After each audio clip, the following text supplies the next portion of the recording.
Dialah Allah yang maha tinggi, Raja di atas segala raja, yang maha kuasa.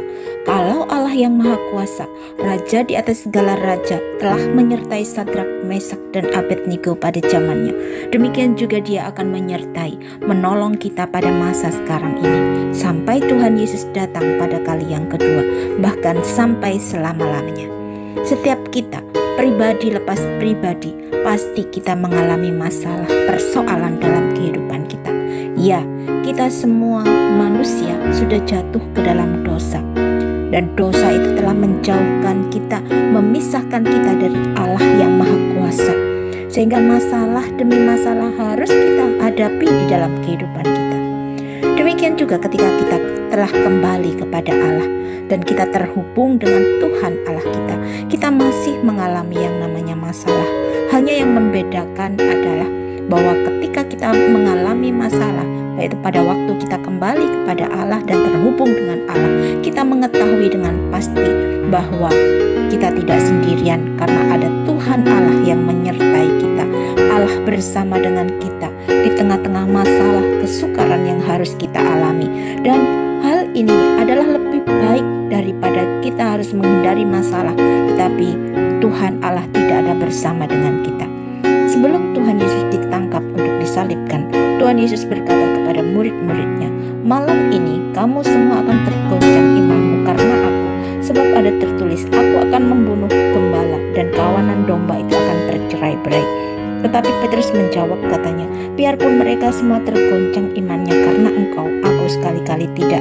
Tapi ketika Tuhan Yesus ditangkap dan harus dihadapkan ke mahkamah agama, Petrus harus mengalami ujian. Tapi Petrus telah gagal karena Petrus menyangkal Tuhan Yesus sebanyak 3 kali. Dan pada saat itu juga berkokoklah ayam.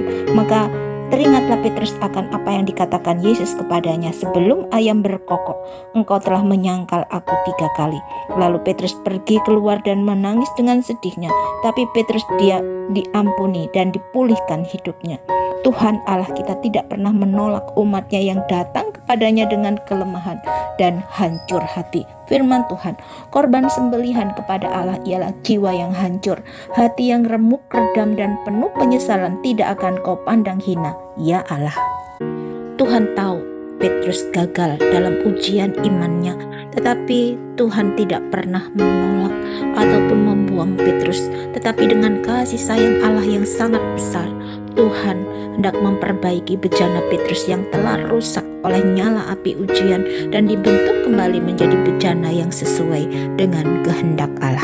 Jika bejana yang sedang dibuat dari tanah liat di tangannya itu rusak, tukang periuk itu mengerjakannya kembali menjadi bejana lain menurut apa yang dipandangnya baik. Kemudian datanglah firman Tuhan kepadaku bunyinya, "Apakah aku tidak dapat bertindak terhadap kamu seperti tukang periuk ini, hai kaum Israel?" Demikianlah firman Tuhan, "Seperti tanah liat di tangan tukang periuk, demikianlah kamu di tanganku, hai kaum Israel." Siapakah di antara kita yang sempurna, yang tidak pernah mengalami kerusakan dalam menghadapi panasnya api ujian kehidupan kita? Tidak ada seorang pun di antara kita yang sempurna, selain daripada Tuhan Yesus Kristus saja yang adalah manusia sorga. Bukankah ketika kita mengalami api ujian di dalam kehidupan kita, seringkali kita menanggapinya dengan emosi yang meluap-luap, amarah yang tidak terkendali, hawa nafsu, egois, kata-kata kotor, fitnah, kejahatan, perpecahan, dengki, iri hati, kata-kata yang menghakimi, mencela orang lain, mengingini hak orang lain, dan lain sebagainya. Itu semuanya menyebabkan bejana kita menjadi rusak karena nyala api ujian kehidupan kita. Tetapi Tuhan Allah, Sang Penjunan kita, mempunyai cara untuk memperbaiki bejana-bejana kita yang rusak.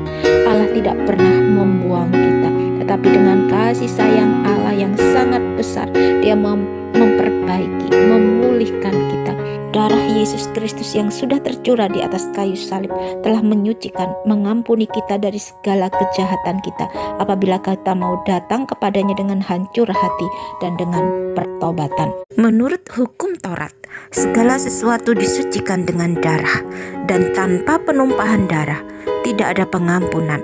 Alkitab mencatat bahwa Tuhan Allah yang pertama kalinya menumpahkan darah binatang untuk membuat jubah kulit dan mengenakannya kepada Adam dan istrinya Hawa. Dan di dalam perjanjian lama, Paskah telah diadakan untuk mengingat perjanjian yang telah dibuat oleh Tuhan Allah dengan nenek moyang mereka yang telah menuntun nenek moyang mereka keluar dari perbudakan Mesir melalui uluran tangan Allah yang kuat. Paskah di dalam perjanjian lama diadakan dengan domba panggang dan roti tidak beragi beserta sayur pahit. Darah dari domba harus diambil sedikit dan dibubuhkan pada kedua tiang pintu dan pada ambang atas pada rumah-rumah di mana orang memakannya. Firman Tuhan Allah, sebab pada malam ini aku akan menjelajahi tanah Mesir, semua anak sulung dari anak manusia sampai anak binatang akan kubunuh, dan atas semua ilah di Mesir akan kujatuhkan hukuman. Akulah Tuhan.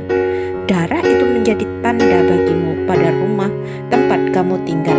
Ketika aku melihat darah itu, aku akan melewati kamu. Jadi tidak akan ada tulah kebinasaan di antara kamu ketika aku menghukum tanah Mesir. Pada saat Tuhan Yesus mengadakan perjamuan malam untuk merayakan Paskah bersama-sama dengan murid-muridnya, Tuhan Yesus telah membuat perjanjian baru dengan murid-muridnya. Dan ketika Tuhan Yesus membagikan roti yang adalah lambang dari domba Paskah untuk dimakan menjadi kesembuhan bagi tubuh mereka, dan anggur melambangkan darah Yesus yang tidak lama lagi setelah peristiwa perjamuan malam itu akan dicurahkan untuk keselamatan mereka. Paskah di dalam perjanjian lama telah digenapi oleh Tuhan Yesus Kristus ketika darahnya tertumpah di atas kayu salib. Namun Allah menunjukkan kasih-Nya kepada kita dalam hal ini ketika kita masih berdosa. Kristus telah mati untuk kita. Terlebih lagi karena kita sekarang telah dibenarkan oleh darah-Nya, kita pasti akan diselamatkan melalui Dia dari murka Allah. Dan di dalam perjanjian lama, Tuhan Allah telah menyelamatkan bangsa Israel, yaitu ketika Tuhan Allah hendak menjatuhkan hukumannya, yaitu tulah kematian atas tanah Mesir. Karena Tuhan Allah telah melihat tanda darah pada kedua tiang pintu dan pada ambang atas pada rumah-rumah orang Israel. Karena Dialah Tuhan Allah yang hidup, Dialah Tuhan Allah yang berkuasa, yang sanggup untuk menolong dan menyelamatkan orang-orang kepunyaannya. Dan di dalam perjanjian baru, Tuhan Allah yang hidup itu, Dia yang berkuasa, Tuhan Allah yang telah menyelamatkan bangsa Israel. Dia juga Tuhan Allah yang sanggup untuk menolong dan menyelamatkan kita ketika kita masih berdosa, bukan karena kita baik atau karena amal perbuatan kita, tetapi semuanya adalah kasih karunia, pemberian Allah, anugerah Allah kepada kita umat kepunyaannya. Setiap pemberian yang baik dan setiap anugerah yang sempurna datangnya dari atas, diturunkan dari Bapa segala terang. Padanya tidak ada perubahan atau bayangan karena pertukaran. Itulah sebabnya Anak Manusia, yaitu Tuhan Yesus, harus datang ke dalam dunia ini, yaitu untuk mengalahkan si iblis yang jahat yang hendak mengirim manusia kepada kebinasaan, yaitu neraka kekal. Anak Manusia, yaitu Tuhan Yesus, telah menang dan mengalahkan iblis, si ular tua yang jahat itu. Dan kemenangan Tuhan Yesus telah diberikan kepada kita, orang-orang yang percaya kepadanya, sebelum Tuhan Yesus naik ke sorga dan kembali kepada Allah Bapa dan duduk dalam kemuliaannya.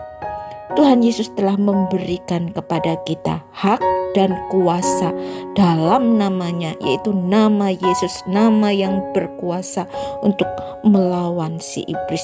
Ia memberikan kuasa dan otoritas atas setan. Firman Tuhan, di dalam namaku mereka akan mengusir setan-setan. Lihatlah, aku memberikan kamu kuasa atas segala kuasa musuh